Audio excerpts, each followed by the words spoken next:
बात ये है कि विश्व के कुल एरिया में जो ये हमारा वर्ल्ड है पूरा, इसमें आप लोग ध्यान से देखिए कि 71% 71% जो क्षेत्र है वहां पे नीला ही कलर आपको दिखाई दे रहा है, यानी कि सारा पानी ही पानी विद्यमान है। और केवल 29% एरिया जो बचता है उसके ऊपर लैंडफॉर्म सिचुएटेड है, यानी कि महाद्वीप स्थित है।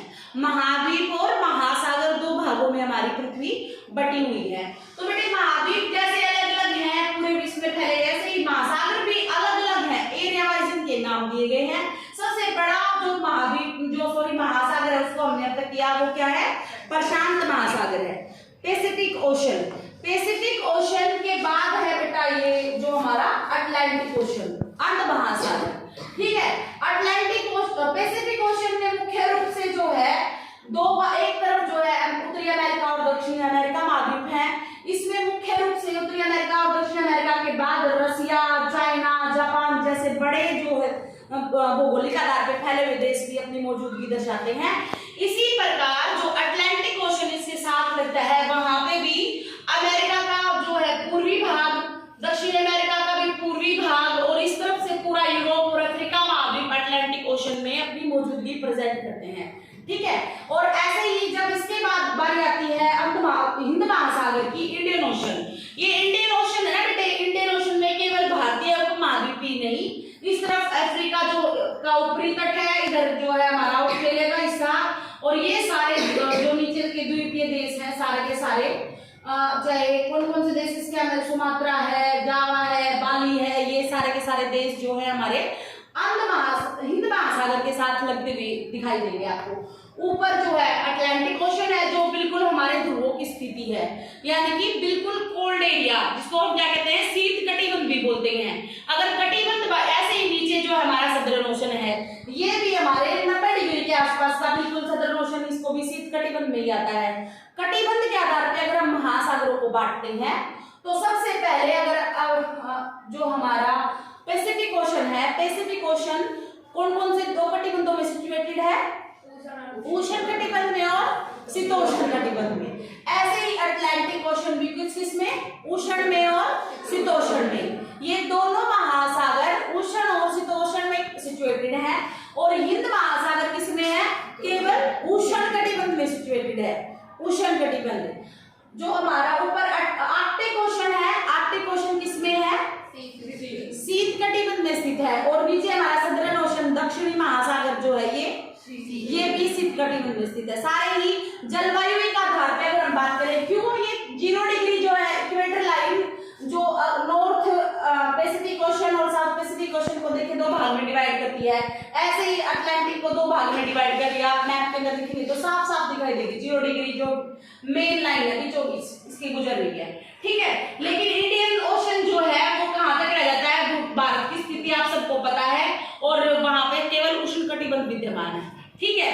हाइट की वजह से शीत का जो एरिया आता है भारत में, क्योंकि ऊंचाई 6000 मीटर से ज्यादा ऊंचाई वाली जो है पर्वत श्रृंखलाएं सिचुएटेड है, इसलिए वहां पे स्नो लाइन आपको 6000 मीटर जो हाइट होती है वो मिलेगी। लेकिन अगर हम कटिबंधीय स्थिति की बात करें तो केवल ये उष्ण कटिबंध में स्थित है हमारा हिंद महासागर। समझ गए आप?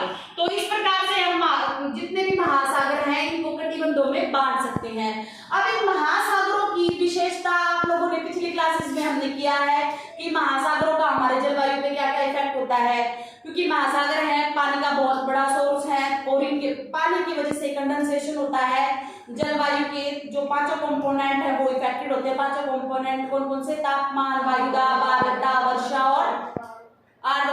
और बताइए 5वां तत्व कौन सा है? तापमान, वायुदाब, आर्द्रता, वर्षा और पवनवेग।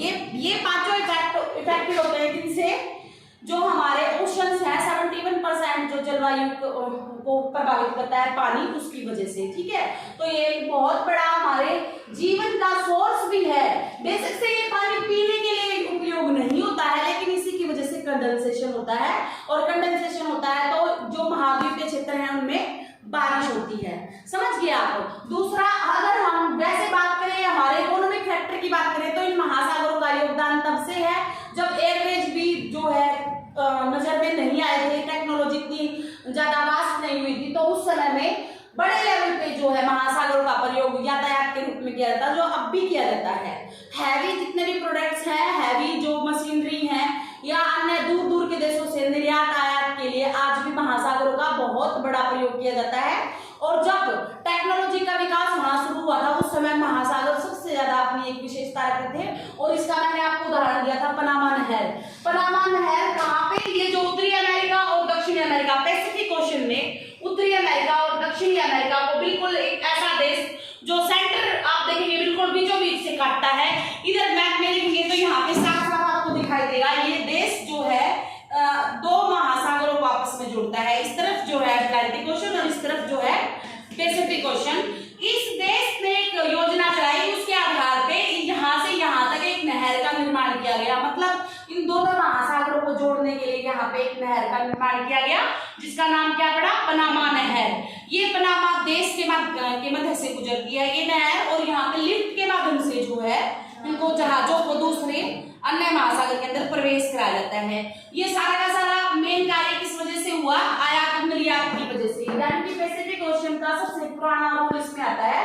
ये विकसित डेवलप्ड कंट्रीज हैं विश्व के, चाहे यूएसए हो, चाहे अलास्का हो, चाहे अन्य कोई भी यहाँ के इस क्षेत्र के जितने भी देश हैं, या इसमें इस तरफ जो अगर आप वहां देखेंगे चाइना है, रशिया है, जापान है, तो ये डेवलप्ड अर्थव्यवस्थाएं हैं। और इन्होंने स्टार्टिंग जिस समय में विश्व के अन्य देश विकसित नहीं थे, इन लोगों ने अपने कार्य के द्वारा जहाजों का निर्माण किया और फिर ये एक दूसरे के साथ में निर्यात करते रहे।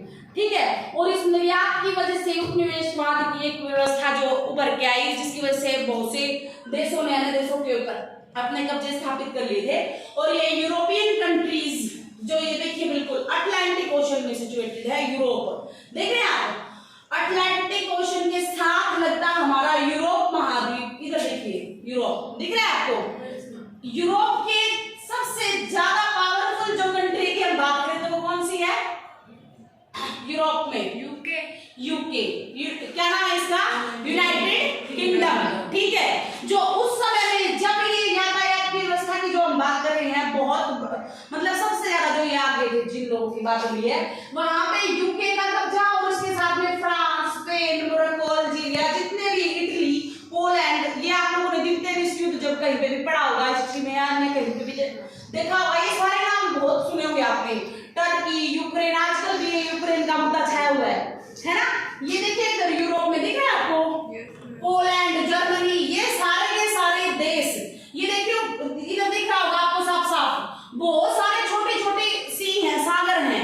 मैप के अंदर आप ध्यान से देखेंगे तो यहाँ से स्पेन के नीचे से एंट्री करते हैं मोरक्को के पास में, और ये देखिए मेडिटेरियन लाइन, उसके बाद उधर ब्लैक सी है, दिख रहा है उधर कैस्पियन की खाड़ी, कैस्पियन देखो साफ, कजाकिस्तान के पास कैस्पियन दिख रहा है। ये छोटे छोटे सागर हैं, ठीक है। इनके यहाँ मेन अटलांटिक से एंट्री होती है यूके के पास से, देखिए बिल्कुल यूके के पास मेडिटेरियन लाइन है। तो कोई बच्चा यहाँ से चल के देखना चाहे तो स्पेन के नीचे से, पुर्तगाल और स्पेन, यहाँ मोरक्को के और स्पेन के बीच से यहाँ से एंट्री होती है, जो जल मार्ग का प्रयोग करते हुए जहाज अंदर की तरफ इन सागरों की तरफ प्रवेश करते हैं, और यहाँ के इन देशों के साथ उनके निर्यात आयात के संबंध स्थापित हुए। तो अटलांटिक ओशन का ये सभी प्रयोग करते थे ये सारे देश, यूरोप के वो डेवलप्ड देश, उस समय के विकसित देश, जहाँ पे इंडस्ट्रियलाइजेशन बहुत बढ़ चुका था, प्रोडक्शन बहुत मात्रा में हो रहा था, लेकिन उनको रॉ मटेरियल की आवश्यकता थी, तो उसके लिए वो लोग बाहर निकलते हैं, और यहाँ से निकलने के बाद ये अफ्रीका महाद्वीप की तरफ आते हैं।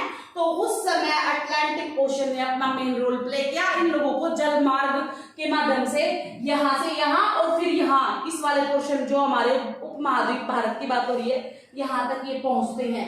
ये सारा का सारा पोर्शन जो है यूरोपियन कंट्रीज के कंट्रोल में आ जाता है, ठीक है। सारे के सारे क्षेत्र पे यूरोप ने कब्जा कर लिया बिकॉज ऑफ अटलांटिक ओशन। इन्होंने अटलांटिक ओशन को बिल्कुल पढ़ डाला, अटलांटिक ओशन की क्लाइमेटिक सिचुएशन इस तरीके से कि यहाँ पे इसके ऊपर इतने रिसर्च वर्क हुए कि अटलांटिक ओशन के अंदर से जितने भी रास्ते बनते हैं, यहाँ से ये लोग विदेशों तक, अन्य देशों तक पहुंचते हैं। और अटलांटिक ओशन को मैं आपको बता दूं बहुत सेफ है ये, यहाँ पे साइक्लोन बहुत कम आते हैं, ठीक है। साइक्लोनिक सिचुएशन यहाँ पे बहुत कम बनती है, बिल्कुल शांत सा क्षेत्र है। यहाँ रीजन क्या है, ऊपर जो है आप देखेंगे ग्रीनलैंड के साथ नीचे इम्पोर्टेंट का एरिया है।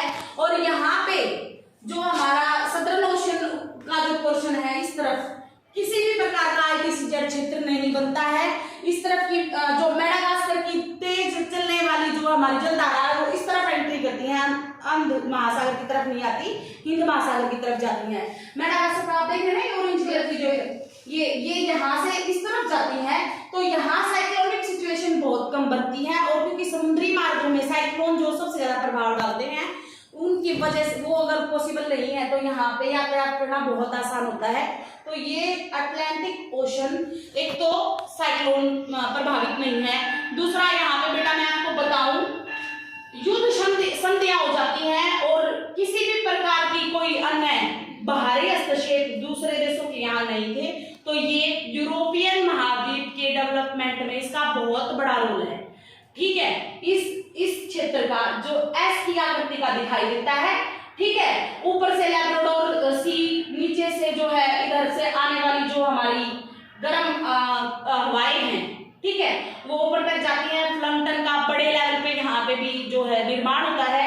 मछलियां बड़े मात्रा में जो है यहाँ पे तैयार मिलती हैं। मछलियों के बैंक जिनको हमने बोला था पिछली बार आपको बताया था, डागर बैंक। इसी प्रकार से यहाँ पे बहामास एक क्षेत्र है जो मछली के उत्पादन के लिए बहुत फेमस है, बहामास। ठीक है, क्लाइमेटिक सिचुएशन बहुत अच्छी है यहाँ की। एक और मैं आपको खास बात बताती हूँ, अटलांटिक ओशन में ही वर्ल्ड फेमस एक नाम जुड़ा हुआ है, बरमूडा ट्रायंगल। ठीक है, बरमूडा ट्रायंगल क्या है? ये बरमूडा ट्रायंगल अटलांटिक ओशन में एक ऐसा क्षेत्र, इधर आप देखिए मैं आपको बताती हूँ, यहाँ जो हमारे उष्णकटिबंधीय क्षेत्र की बात हो रही है, ये देखिए यूके इधर से आने वाली जो गुरुत्वाकर्षणीय रेंज है, ये महाद्वीपों की बात नहीं हो रही है, उसके अंदर अंदरूनी गुरुत्वाकर्षण क्षेत्रफल की हम बात कर रहे हैं। इस पोर्शन में ना बेटा बरमूडा ट्रायंगल की जो बात हो रही है, इस तरफ से और इस तरफ से कोई भी जब एंट्री होती है, अगर वो यहाँ से चेक हो जाते हैं तो पहुंच गए, लेकिन वो जैसे यहाँ की तरफ कोई भी एयरवेज या कोई भी जलयान आ जाती है तो अक्सर वो डूब जाते हैं। हम लोग ऊपर से अगर कोई चीज जा रही है तो उसको अपनी तरफ खींच लेता है, क्योंकि यहाँ पे जीरो ग्रेविटी फोर्सेस है। मेन रीजन तो ये है, उसको रहस्य नहीं कहना, ये जो भी कुछ है साइंटिफिक साइंस इस चीज को नहीं मानती है कि ये सब क्या है, लेकिन ये फैक्ट है कि यहाँ से जो भी हवाई जहाज अगर इसको क्रॉस करके जाना चाहे तो नहीं जा सकते, कोई जलयान यहाँ से जाना चाहे। रीजन है ग्रेविटी फोर्सेस का ना होना, वो अपनी तरफ ग्रेविटी फोर्सेस नहीं है तो समुद्र के पानी के अंदर ही वो समाप्त हो जाते हैं। अब देखिए ग्रेविटी फोर्स की वजह से हवाई जहाज उड़ रहे हैं, जो भी कुछ हो रहा है वो फोर्सेस वहां पे काम करना बंद हो तो नीचे की तरफ आएगा और गिर जाएगा, खत्म। ठीक है, तो मेन रीजन तो यहाँ पे बरमूडा ट्रायंगल का ये है। आप लोग ये क्वेश्चन कई बार आता है पेपर में, क्या कि बरमूडा ट्रायंगल कहाँ पे है, आप लोगों को ये याद रखना है। कहाँ है ये? अटलांटिक ओशन में है। बरमूडा ट्रायंगल अटलांटिक ओशन में सिचुएटेड है, ये आपको याद रखना है। और ये जगह कौन सी है? एक तरफ यूके और एक तरफ नॉर्थ अमेरिका। ये देखिए नॉर्थ अमेरिका और इधर से यूके के बिल्कुल सेंटर की बात करें हम, ठीक है, इस तरफ से नॉर्थ अमेरिका की बाउंड्रीज लगती हैं, समुद्र के अंदर सीमा रेखाएं मैंने आपको बताया था 200 किलोमीटर तक होती है, और इस तरफ से यूके की सीमा रेखाएं हैं। इन दोनों के बिल्कुल सेंटर पे ये बरमूडा ट्रायंगल सिचुएटेड है जो अटलांटिक ओशन में स्थापित है। समझ गए? तो आप यहाँ से बस ये बात याद रख सकते हैं। इसके बाद बहुत सारे सी मैंने आपको बताए हैं, छोटे सागरीय क्षेत्र जिनको उनको आप याद करना। देन थर्ड हमारा आता है इंडियन ओशन। ठीक है, इंडियन ओशन बेटा इसका नाम मुख्य रूप से आप याद कर सकते हैं, भारतीय उपमहाद्वीप का जो नीचे का जो जलीय क्षेत्र है उसे इंडियन ओशन का नाम दिया जाता है। ठीक है, भारतीय उपमहाद्वीप के ऊपर इसका बहुत बड़ा इफेक्ट है इसके निर्माण में। भारतीय उपमहाद्वीप की जो जलवायु है वो भी इससे प्रभावित होती है।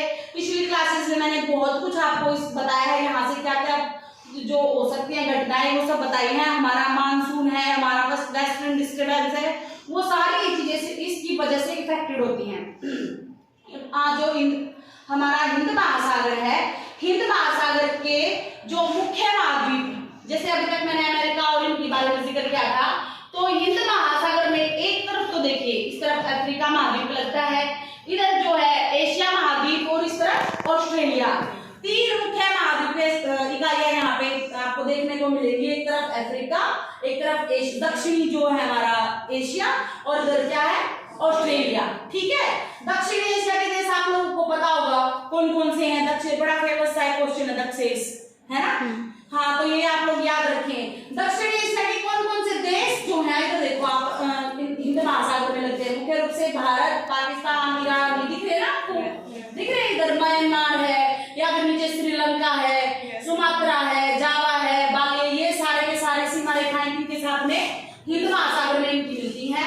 हिंद महासागर में हमारी मौजूदगी 200 किलोमीटर तक है, और हमारा बॉम्बे हाई, जो इसका एग्जांपल मैंने आपको दिया, 12 किलोमीटर माइल, नॉटिकल माइल की जो बात एक बार हमने यहाँ पे की थी। पेट्रोलियम का बहुत बड़ा सोर्स है। इसके अलावा भी हमारे अंडमान निकोबार द्वीप समूह है, यहाँ पे पेट्रोलियम के बहुत सारे भंडार हैं। हिंद महासागर को दो अलग अलग भागों में बांटा जाता है, एक तरफ बे ऑफ बंगाल और एक तरफ अरेबियन सी, ठीक है। बे ऑफ बंगाल जो है वहां पे हमारे सारे ही नदियां डेल्टा सिचुएटेड हैं। विश्व के भी सबसे ज्यादा नदी डेल्टा यहाँ पे स्थित है। विश्व का सबसे बड़ा नदी डेल्टा भी आपको पता होगा, वो यहाँ पे स्थित है, ठीक है। तो यहाँ का जो पानी है बेटे, रादर देन अरेबियन सी के ठंडा होता है, ध्यान रहे।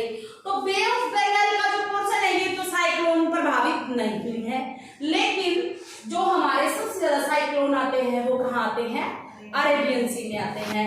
अंध महासागर, अंध सागर में जो समझ रहे हो ना, सबसे ज्यादा कहाँ पे आते हैं, यहाँ पे आते हैं अरेबियन सी में। और अरब सागर, सॉरी अंध नहीं, अरब सागर, अरेबियन सी, ठीक है। सबसे ज्यादा साइक्लोन्स क्यों आते हैं, उष्णकटिबंध तो है ही, इक्वेटर के साथ में नजदीकी है, ऊपर भी गर्म जलवायु क्षेत्र है सारा का सारा, नदियों की मौजूदगी कम है, ठंडे पानी की कमी है। तो शुष्क हवाएं हैं, शुष्क हवाएं बवंडर ज्यादा बनाती है। समुद्र के अंदर जो है बवंडर की स्थिति जब बनती है तो साइक्लोन पैदा होते हैं, और ये क्षेत्र सबसे ज्यादा हरिकेन, नीलम, ये वर्ड आप लोग उनके पीछे सुने होंगे, जो अनेकों चक्रवातों के नाम है। साइक्लोन मतलब चक्रवात, समझ गए। बे ऑफ बंगाल में इस प्रकार की घटनाएं नहीं होती, लेकिन सुनामी बड़ी मात्रा में आती है, ठीक है। सुनामी में पहले भी जो 2004 में जो सुनामी आई थी, उसका आपको मैं छोटा सा एक उदाहरण बता दूं। अंडमान निकोबार में जो हमारा लास्ट पॉइंट था, इंदिरा पॉइंट, जो आज तक भी डूबा हुआ है 2004 की सुनामी की वजह से।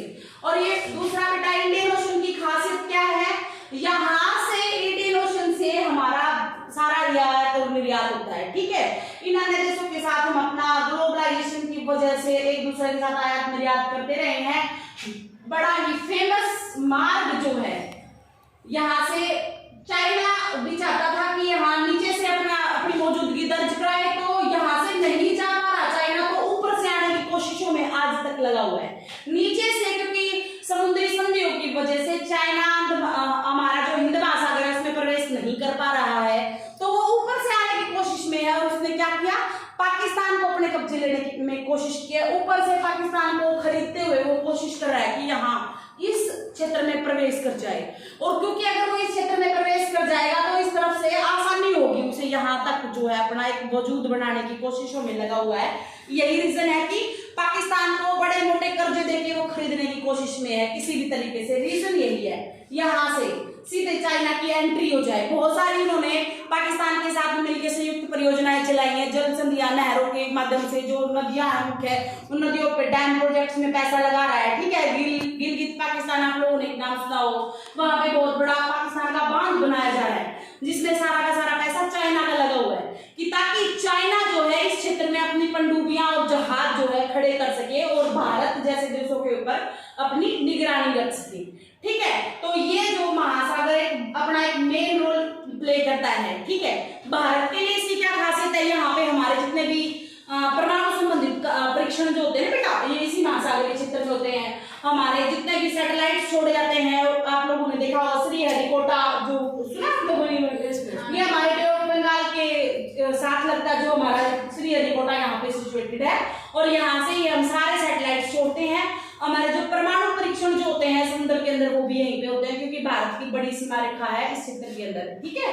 और हिंद महासागर हमारे क्लाइमेट पे तो असर डालता ही है। मैंने आपको बताया था 0 डिग्री के आसपास में ITCZ बनता है, इंटर ट्रॉपिकल कन्वर्जेंस जोन, ठीक है।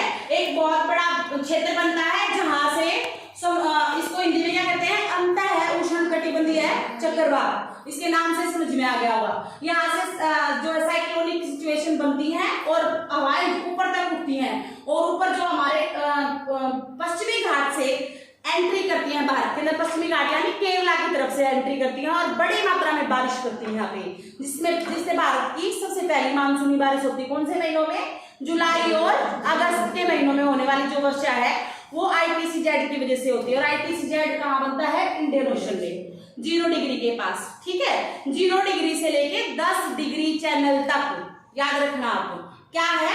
ITCZ प्रभावित क्षेत्र है 0 डिग्री से 10 डिग्री चैनल, ओके, ये बात आप याद रखना।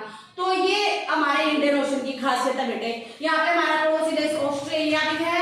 ऑस्ट्रेलिया के साथ में जो एक तरफ ऑस्ट्रेलिया में मैं आपको बता दूं मरुस्थल है, बहुत बड़ा मरुस्थल, क्या नाम है ऑस्ट्रेलिया में जो मरुस्थल है उसका? ये आप लोग कल का काम है, आप याद रखे आएंगे। इन सभी मरुस्थलों के बारे में हम कल डिस्कस करेंगे। यहाँ पे ऊपर बेटा हमारा आर्कटिक ओशन है और नीचे हमारा सदर्न ओशन है। इन दोनों महासागरीय क्षेत्रों की मैं एक साथ गणना करती हूँ, बताती हूँ। दोनों ही शीत कटिबंध में सिचुएटेड है, यानी कि हमारे गोलार्ध के ऊपरी पोर्शन 90 डिग्री ऊपर 90 डिग्री नीचे, ठीक है। दोनों का ही शीत कटिबंध है, यानी कि ठंडा क्लाइमेट है, बिल्कुल बर्फ जो है जमी हुई सिचुएशन में होती है, ठीक है। तो साइक्लोनिक गतिविधियां नहीं होती, जलवायु जो है एक चेंजमेंट नहीं होते। 6 महीने बहुत ज्यादा ठंड रहती है, 3 महीने थोड़ा नॉर्मल होता है, 3 महीने ग्रीष्म के रहते हैं। ग्रीष्म भी ऐसी होती है 27-28 डिग्री सेल्सियस वाली, ज्यादा उससे ज्यादा नहीं होती है।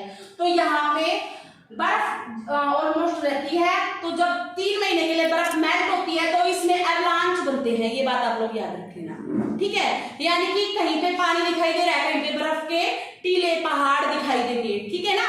अटलांटिक ओशन की एक घटना मैं आपको और बता देती हूँ। जो हमारा अटलांटिक ओशन है इसमें बेटा टाइटैनिक वाली घटना भी यहीं पे घटी हुई थी। कहाँ से आने वाले पानी? आर्टिक ओशन, ठंडा पानी जब नीचे की तरफ आ रहा है, देखिए एवलांच की स्थिति वहां उधर से, ठीक है। कहाँ देखो आप लोगों ने कभी पता किया हो, यहाँ पे ही होने वाली वो एक घटना है, मैंने आपको बताया था। तो ऊपर से आने वाले ठंडे पानी की वजह से, ठीक है, एवलांच, बर्फ के बड़े बड़े शिलाखंड दिखाई देंगे, ठंडे पानी की लहरें वहां पे आती हैं। तो ना वहां पे मछलियों का अपना अपना होता है, ना वहां पे अन्य जीव जंतु मिलते हैं, क्योंकि गर्म और ठंडे की जो 2 धाराएं होती वो टकराने से ही प्लैंकटन बनता है और वो वहां पे पॉसिबल नहीं है। तो ना वहां पे जीवन संभव है ऐसे क्षेत्र के अंदर। और जब 3 महीने के लिए पानी बनता है बर्फ का तो वो बहुत बड़ी मात्रा में नहीं होता, क्योंकि लेकिन पोषण का कटिबंधीय रूप एकदम अलग है, इसलिए उनको नाम अलग अलग दे दिया गया है। ऊपर जो है क्या? आर्कटिक ओशन और नीचे क्या है? Southern ocean. समझ गए? इस प्रकार हमारे 5 महासागर यहाँ पे कंप्लीट होते हैं। 5 महासागरों की अगर हम बात करें, जलवायु के ऊपर जो है एक जैसी स्थिति नहीं है, अपना अपना अलग अलग प्रभाव ये डालते हैं, लेकिन 5 का ही अपना एक विशेष स्थान है, ठीक है। किसी क्षेत्र को जो है हम जलवायु के लिए बहुत ज्यादा इफेक्टिव मान सकते हैं, कोई थोड़ा सा टफ सिचुएशन वाला है, ठीक है। आप लोगों की ये पूरी यूनिट जो है यहाँ पे कंप्लीट होती है, इसमें पूरा ही रिव्यू मैंने आपको दे दिया है, कितने महासागर हैं, कैसा जलवायु सिचुएशन है, ओके। इससे होने वाले क्या क्या फायदे हैं, महासागरों के क्वेश्चन यहाँ से भी आ सकता है कि महासागरों के क्या क्या उपयोग हैं। क्वेश्चन कई बार बहुत ईजी आ सकता है। तो उपयोग के बारे में आप लोग बता सकते हो, भाई खाद्य पूर्ति में हमारे हेल्पफुल हो सकते हैं, हमारे आयात निर्यात के लिए बहुत सहायक हैं, हमारी जलवायु के लिए इनका मेन जो है प्रभाव है हमारी जलवायु के ऊपर, ठीक है। अन्य देशों के साथ एक दूसरे के जो समुद्र के अंदर एक दूसरे के साथ सीमा रेखाएं बांटते हैं, वहां पे आयात निर्यात के अलावा जो है डे टू डे आवागमन भी पॉसिबल है, ठीक है, जल मार्गों के माध्यम से। और भी बहुत सारी चीजें हैं कि इनके द्वारा जो हमारे देशों से रक्षा के लिए प्रयासरत हो सकते हैं। हमारी जो एयरफोर्स हैं या हमारी जो नेवल फोर्सेस हैं वो अपने बहुत सारे ऐसे जो हैं युद्ध पोत इनमें खड़े कर सकते हैं, दूसरे देशों पर निगरानी की जा सकती है, ठीक है। जब कोई युद्ध की स्थिति होती है तो बहुत ज्यादा महासागरों का प्रयोग होता है। जैसे भारत का कौन सा जल यान है जो हमेशा पानी में रहता है, क्या नाम उसका? विक्रांत की जो हमने बात की थी, ठीक है, जिसका प्रयोग नेवी और एयरफोर्स दोनों करते हैं। नेवी के जो जहाज एयरफोर्स के जो जहाज हैं वहां पे लैंड करवाए जाते हैं, है ना। मिनरल्स का बहुत बड़ा भंडार है महासागर, पेट्रोलियम है, बड़ी मात्रा में पेट्रोलियम का दोहन होता है, अन्य धातुओं का भी बड़ी मात्रा में अमेरिका महाद्वीप में या चाहे हमारे एशिया महाद्वीप में बहुत सारे मिनरल्स यहाँ पे गैसों का भंडार होते हैं महासागर। और पैसिफिक ओशन को तो वैसे भी क्या फायर बोलते हैं, रिंग ऑफ फायर बोलते हैं। बिल्कुल बहुत सारे ज्वालामुखी क्षेत्र यहाँ पे हैं। तो जिन क्षेत्रों में ज्वालामुखी फट रहे होते हैं, पुराने जो ज्वालामुखी जब सुप्त हो जाते हैं तो वहां पे गैसेस, तेल, अन्य मिनरल्स वहां से निकाले जाते हैं। तो ये महासागरों के उपयोग हो सकते हैं बेटा, नुकसान तो इनके कोई भी नहीं है, फायदे ही फायदे होते हैं जब तक हम नेचर को सोच समझ के प्रयोग करते हैं। ठीक है, सस्टेनेबल डेवलपमेंट के साथ में चलते हैं, सस्टेनेबिलिटी के साथ में, तो नेचर कभी भी हार्मफुल नहीं होती। जब हम उनका मिसयूज करते हैं, जब हम उनका दोहन अत्यधिक मात्रा में करते हैं, तब वो हमारे लिए नुकसानदायक होती है। ठीक है, तो इनके नुकसान तो कोई भी नहीं है, फायदे ही फायदे हैं। और यहीं पे हमारा चैप्टर एंड होता है। ओके।